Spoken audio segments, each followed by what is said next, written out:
Thank you so much. We shall discuss this afternoon about a theme, a question, which is important for the life of all particular churches. One of the reasons why the church has got the right to possess is to ensure adequate sustenance to priests, according to Canon 1254, paragraph 2. So it's a point which is very important as it concerns priests who are the principal agents, I may say, of the church's pastoral mission. Sacred scriptures, beside the gratuity of the ordained ministry, recognizes the moral obligation to provide for the legitimate material needs of those engaged in pastoral ministry. In this light, Canon 281 states the right of clerics to a remuneration that befits their condition and a suitable social welfare. The sustenance of clerics, defined by the Supreme Legislator, is to be organized concretely by the particular churches and the groupings of particular churches. We shall reflect on 3 questions. First, the exact meaning of this norm, and its content and its nature. Then, its reception and application in various particular churches or groupings of particular churches. And at the end, we shall make some proposals for a way forward. Our approach is obviously canonical. And we shall consider 3 canons principally and a fourth one, mainly Canon 269, Canon 281, Canon 1274, and maybe say something that concerns Canon 538, that speaks specifically of retired priests. What is the meaning of this norm? The foundation and justification of the right of clerics to adequate sustenance is incardination into a particular church. The incardination, according to Canon 265, has as finality to avoid the phenomenon of cephalous clergy and carries with it 2 juridical consequences. The first is the right and the duty to receive offices whose exercise requires holy orders. And the second is the right to a suitable sustenance. In fact, there are 2 conditions that are to be met before any incardination. Following the norm of Canon 269, a bishop is not to incardinate a cleric unless 2 conditions are met. Firstly, the need or advantage of his particular church requires it. That is, the code says a bishop should not ordain somebody unless the person is useful to his diocese. Secondly, a bishop should not ordain somebody unless he has got the means to ensure his adequate sustenance. The right formulation of adequate sustenance, what does the code say? The code says, Canon 281, paragraph 1, since clerics dedicate themselves to the ecclesiastical ministry, they deserve the remuneration that befits their condition, taking into account both the nature of their office and the conditions of time and place. It is to be such that it provides for the necessities of their life and for the just remuneration of those whose services they need. Paragraph 2 is also important. It says, suitable provision is likewise to be made for such social welfare as they may need infirmity, sickness, or old age.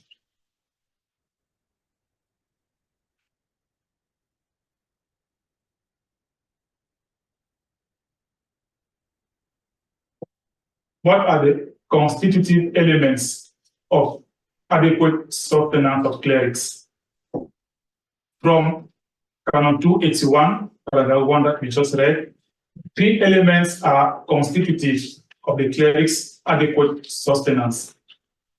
This sustenance should befit their condition.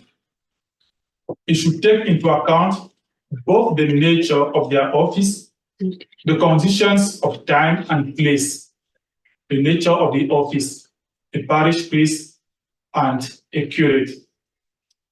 Conditions of place and time. You are in the 21st century, for example. You are in Germany, not in Kamerun, for example. Or you are in Munich and not in Augsburg. Thirdly, it should provide for the necessities of their life and for the just remuneration of those whose services they need.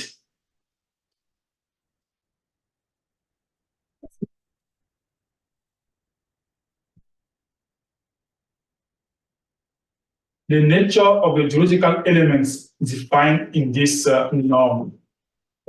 Is it a right or merely a concession by the local, by the bishop or by the local ordinary? This question is important because Canon 281 avoids the use of the concept use, that is right, which is here substituted by the term merento, the merit, the deserve. While in some other canons of the code that deal with other categories of the faithful, the same legislator speaks expressly of their use, their right to remuneration and social welfare. Does it mean that only the right of the other categories of the faithful to remuneration and social welfare is as such affirmed and hence inviolable, while that of clerics does not have the same binding force and remains a concession left to the discretion of the local ordinary? But then, the insertion of this norm in the chapter that treats of the rights and obligations of clerics give us a clue, a hint to the right understanding of the word merendo. Since suitable sustenance is not presented in this case as an obligation which is incumbent on clerics, it is logical to think of it as their right. Also, there was in the year 2000 an official interpretation given by the then Pontifical Council for the interpretation of legislative texts, which says that the norm speaks clearly of the right of clerics to adequate sustenance. That was 17 years after the code was promulgated. On the use of the word merento, the Commission of the Revision of the Code in the draft of 1980 explained that it was chosen, the word merento was chosen to avoid placing the ministerial priesthood in an inappropriate economic situation. It explained that it will be ambiguous to consider the ministerial priesthood as a function for which one should be remunerated, as in the case of any civil profession. The church cannot and should not be considered as an employer for clerics. With this norm is therefore affirmed an undeniable and inviolable right of clerics to adequate sustenance. and not a mere concession from the superior. Secondly, this right should be satisfied considering the circumstances of place and time. And thirdly, it pertains to local churches and their various groupings to concretely receive and define the modalities of application of this right of clerics. What is the finality of the right of clerics to adequate sustenance? There are two elements here, which are underlined.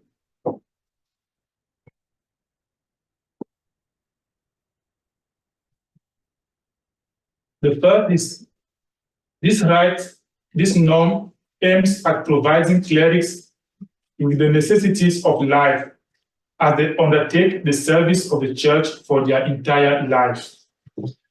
And secondly, it aims at disposing clerics to dedicate themselves totally to their ministry without having to be burnt up by material preoccupations and to live decently. Now, the great question, who is responsible for securing adequate sustenance to clerics? We know that any subjective right for a person or a group of persons normally calls for an obligation for third parties. In this way, the right of clerics to remuneration and social assistance entails the corresponding responsibility or obligation of various physical and juridical persons at various levels in the church. Firstly, the Holy See. The universal church plays its role in this regard through the action of the dicastery for the clergy, whose role is specifically that of vigilance. I explain.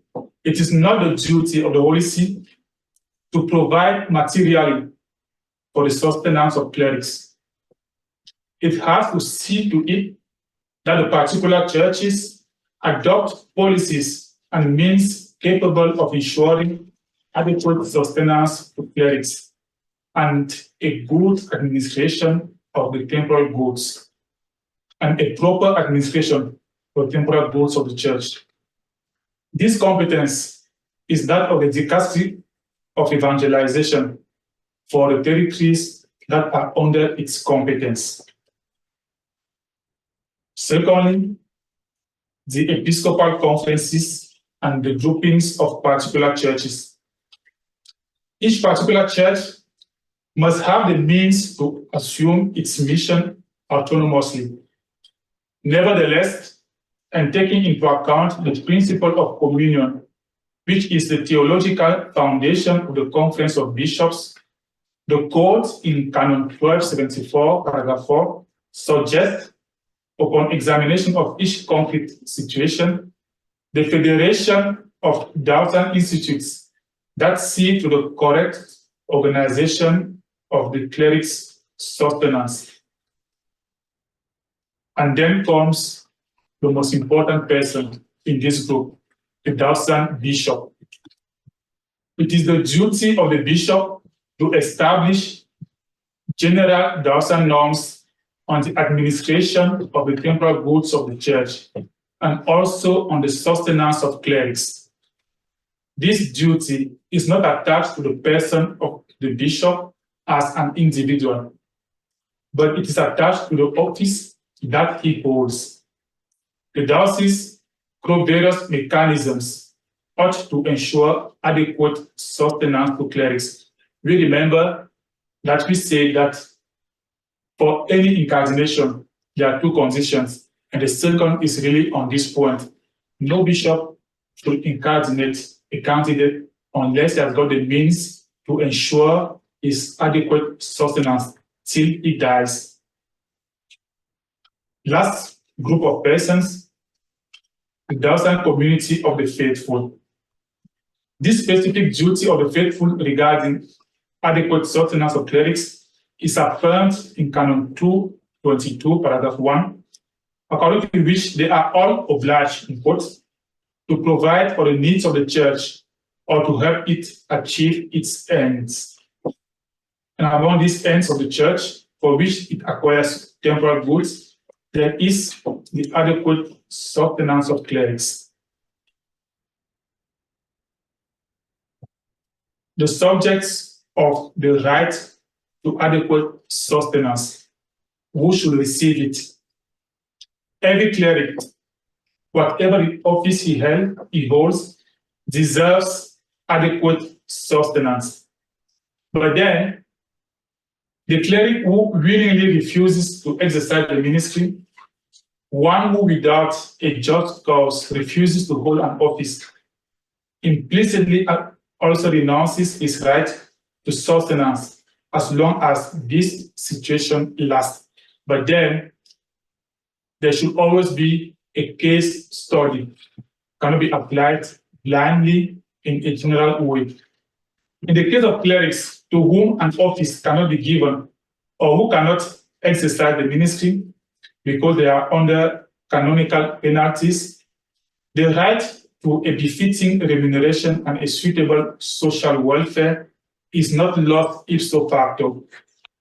A canonical penalty does modify the juridical patrimony of a subject without nevertheless cancelling it. Somebody under a penalty does not lose ipso facto, does not lose his right to adequate sustenance. In this case, the cleric under canonical penalty maintains his clerical state and cannot have his right to sustenance suspended unless there comes the dismissal from the clerical state.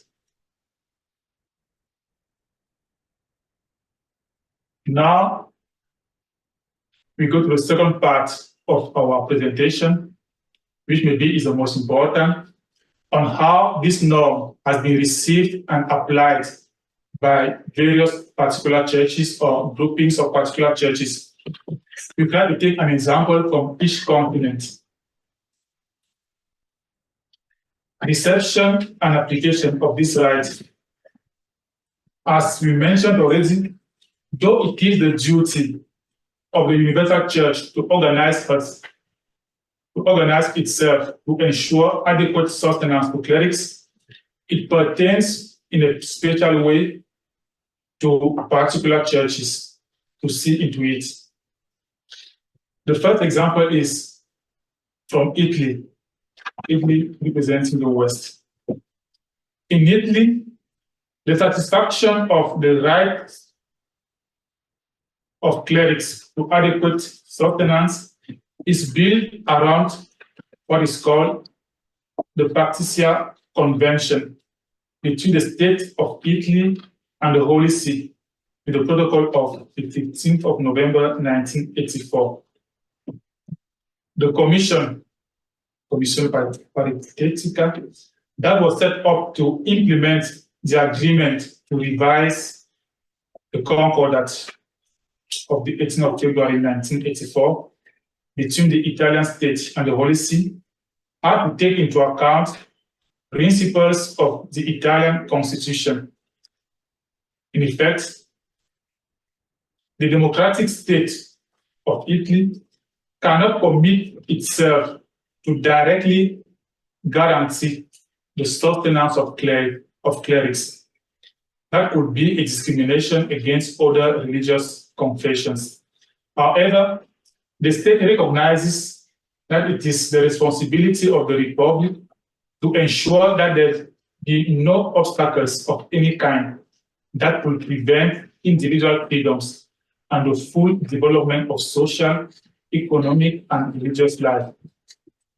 It is within this framework that provision is made in Italy for support to the Catholic Church with the so-called auto per mille allowance, as according to the free choice of contributors. In fact, every citizen is free to transfer part of his tax return to the Catholic Church.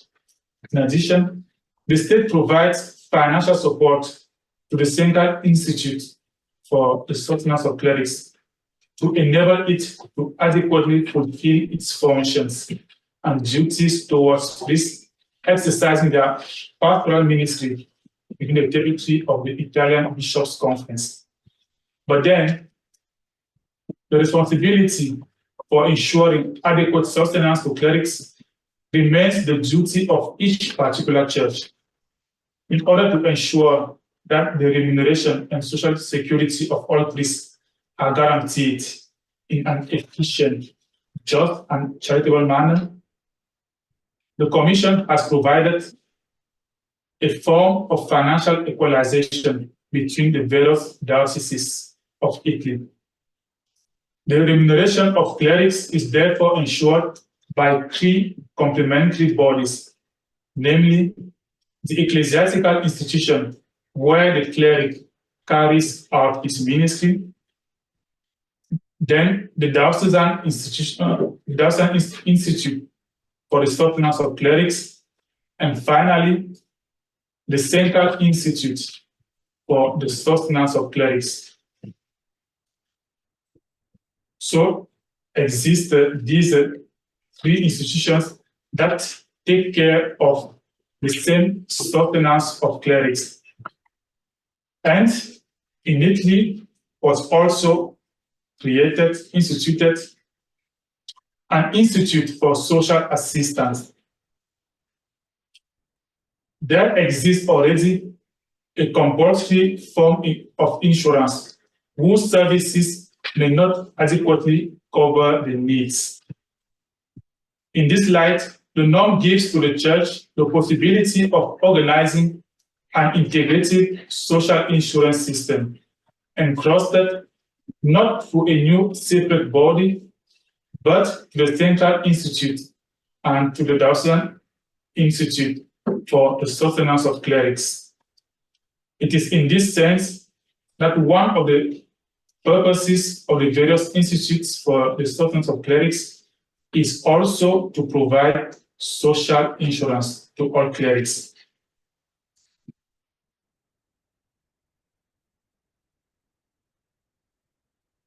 Second example of clerics sustenance, this time India in Asia.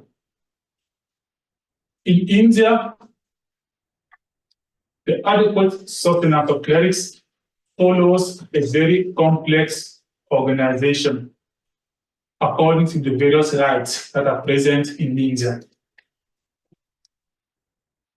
Firstly, we have the code of particular canons of the Syro-Malankara Catholic Church, which gives special norms for clerics serving in that particular rite.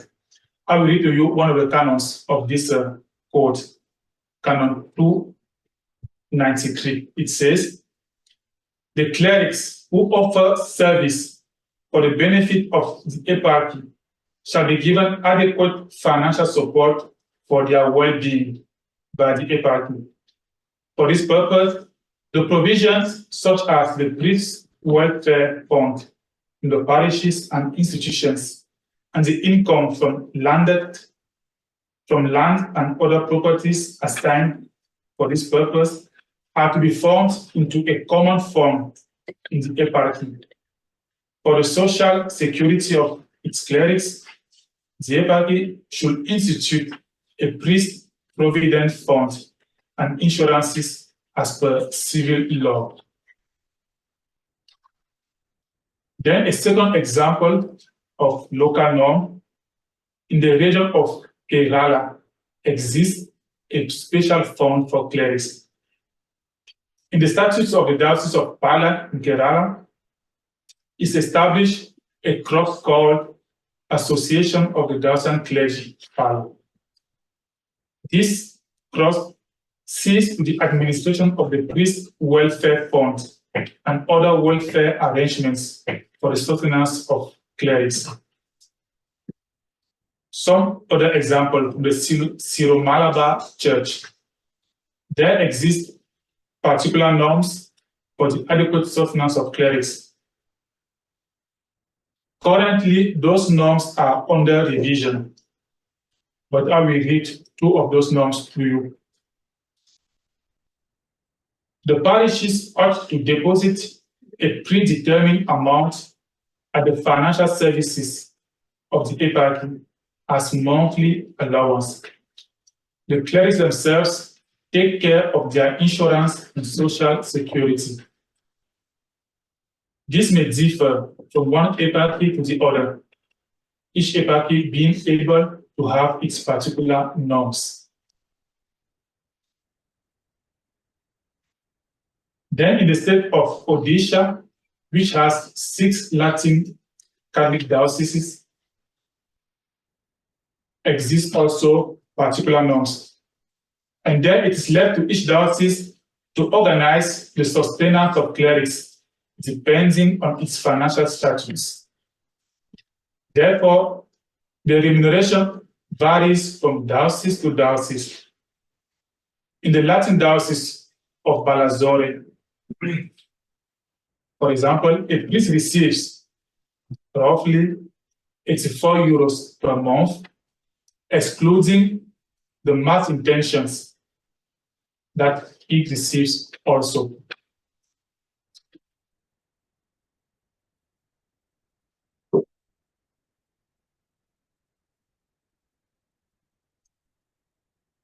Third example of local organization, this time in Africa, and I chose Cameroon for obvious reasons.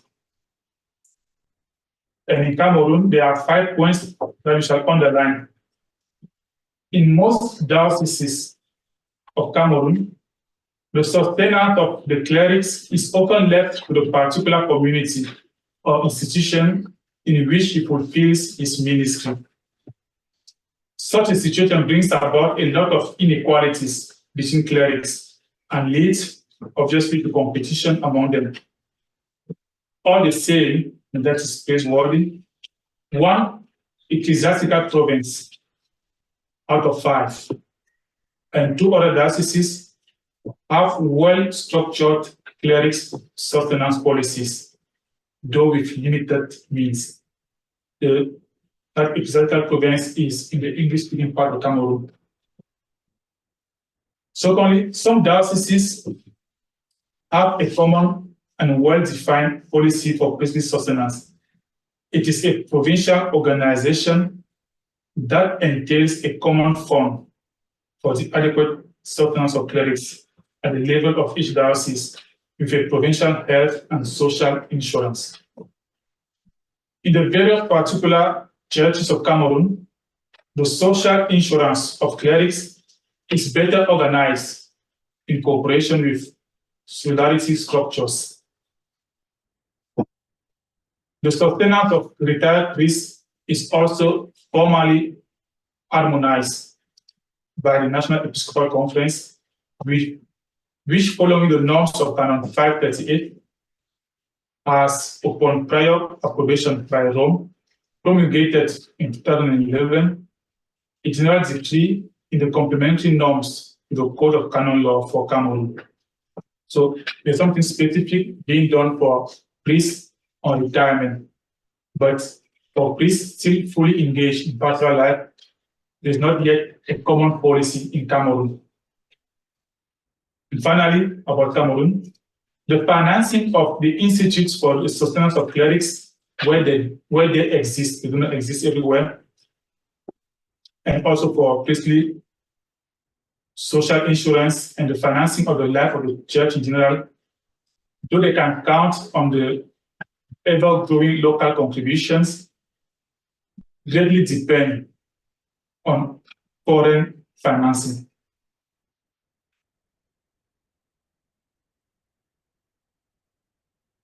Fourth example of local organization, this time in Latin America, and you have information from Brazil. Shall underline 4 elements here. In Brazil, exist local norms for clerics' adequate sustenance. These norms are often diocesan or provincial. There exists clearly defined policies with regards to clerics' adequate sustenance. These norms are either national or provincial.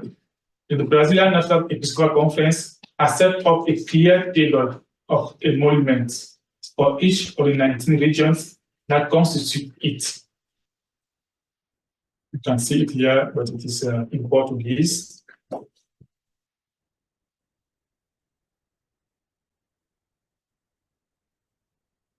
Also, in each diocese exists a council that takes care of clerics' financial sustenance.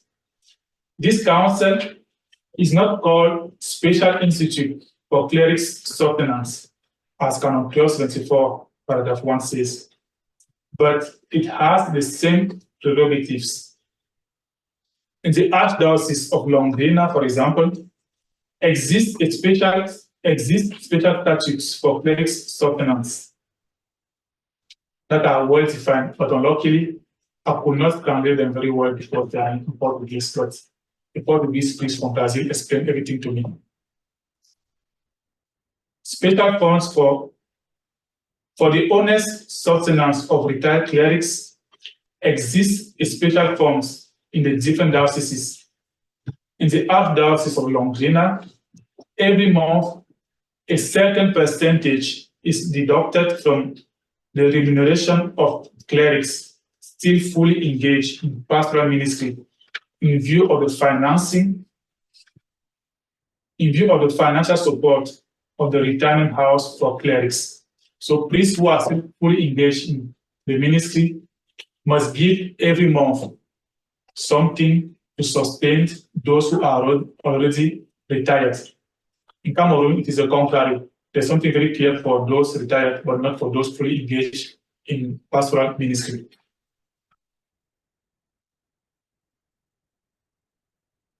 The consequences now of the non-satisfaction of the right of clerics to adequate sustenance. The lack of proper organization aiming at ensuring to clerics a suitable sustenance according to the spirit of Canon 281 causes many problems in the particular churches. The problems that we judge are the direct consequences of the non-application of these universal norms are inter alia, inequalities and rivalries among clerics, the poor administration of the church's temporal goods, the involvement of clerics in business, careerism, and to some extent, disobedience to the bishop. We know that where there is no formally established system to see to their sustenance, arise situations of need for clerics that may frustrate them. In such cases, many of them feel abandoned to themselves, and there arise equally great inequalities and jealousies. When the sustenance of clerics is left to the pastoral unit in which they fulfill their pastoral ministry, and where the minimum wage that the cleric should receive is not formally determined and respected, some, through no fault of theirs, find themselves with more than what is needed, while others really lack the minimum to satisfy their basic needs. Such a situation, especially when it is prolonged and when the most difficult experience is always made by the same persons, causes a lot of frustrations. Also, the lack of insecurity, of economic security, in which clerics whose sustenance is not guaranteed find themselves, may cause some of them, in the search of means to survive, to get involved in economic activities which by law are forbidden to them. In effect, the canonical legislation formally forbids clerics from being involved in commerce. Canon 286 says, clerics are forbidden to practice commerce or trade, either personally or through another, for their own or another's benefit, except with the permission of the lawful ecclesiastical authority. But in a situation of need, in many local churches, priests find themselves being involved into business, not for the sake of business, but looking for means to survive. These problems that clerics in some particular churches do face may get worse if, while many find themselves in difficult economic situations, many others are financially at ease in the same geographical and historical context. Now we have some proposals to efficiently satisfy the right of clerics to adequate sustenance. First, we propose local legislations. The first thing to be done by the local churches in which clerics' adequate sustenance is not yet well organized is to really consider this point as a right of clerics to legislate on it at diocesan, provincial, and national levels. Considering the limited economic means of most local churches, provincial or even national policies on clerics' sustenance may be more efficient without prejudice to the provisions on the autonomy of each particular church. Then we propose financial equation. Going from the problems of the local churches in which there is no efficient policy on cleric sustenance, as a way forward for these churches, we propose the economic concept of perequation of the available resources. This concept, we propose it because it is based on the notions of common good and solidarity, which are elements that are important in the life of the church. We also propose the establishment of the institutes and common funds of Canon 1274. The creation of the institutes and common funds established by the universal legislator is necessary for the good administration of the temporal goods of the church. These institutes and common funds are obligatory unless clerics receive a remuneration that befits their condition and a social welfare in some other convenient way. It is therefore necessary that the following be created in all particular churches: an institute for the sustenance of clerics at the level of the National Episcopal Conference, an institute for the sustenance of clerics at diocesan or provincial level, an institute for the social welfare of clerics at provincial or national level, and a fund for the other needs of the diocese.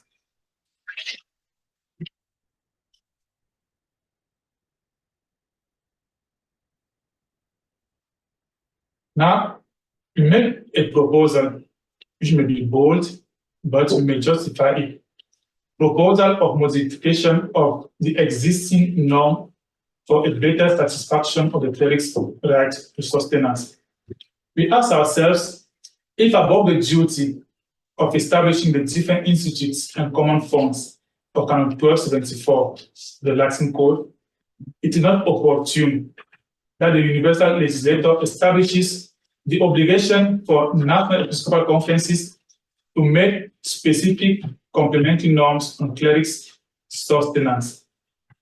In this light and for a future reflection, we propose the possibility of the modification of Canon 281, adding to it a fourth paragraph in which the universal legislator will, in quote, oblige the national episcopal conferences to establish complementary norms on the remuneration and social welfare of clerics, like in the case of Canon 538, paragraph 3, which requires that national episcopal conferences establish norms for the adequate sustenance of parish priests who have reached the age of retirement, that is 25 years of age.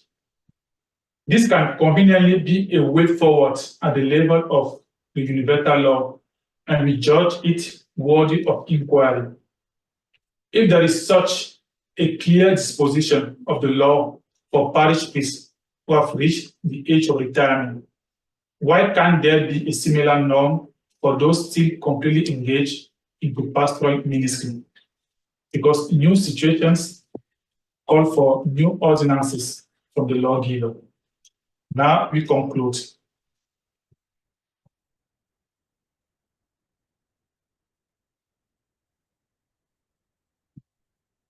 Considering the various historical and cultural backgrounds,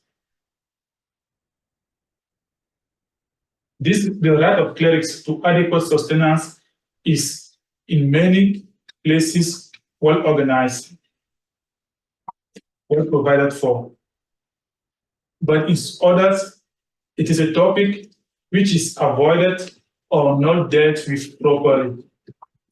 In many local churches, it is often left to the pastoral units to take care of the material needs of clerics.